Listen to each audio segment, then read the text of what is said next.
जनतेला विश्वासात घेत गेल्या 2 वर्षात तब्बल 200 कोटींची विकास कामं केल्याचं उद्घाटनाप्रसंगी आमदार उल्हास पाटील यांनी सांगितलं। शिरोळ तालुक्यातील सामान्य जनतेनं आमदार म्हणून निवडून दिलंय। त्यांच्या विश्वासाला पात्र राहून गेल्या 2 वर्षात 200 कोटी रुपयांच्या विकास कामांचा डोंगर उभारलाय।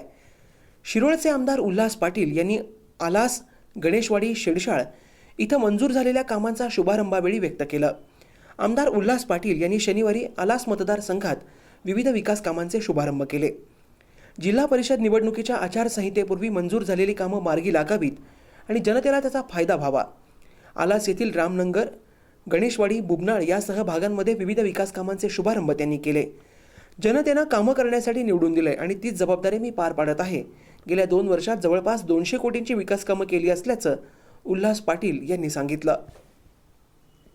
जवळजवळ 14 लाख रुपयाचं उद्घाटन आहे झालं।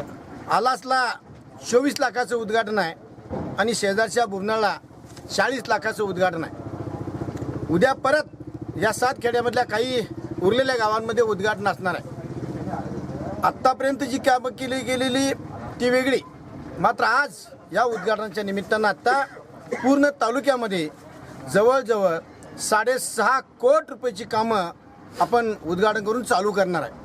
कारण भविष्यात जिल्हा परिषद पंचायत समितीची आचारसंहिता लागणार आहे।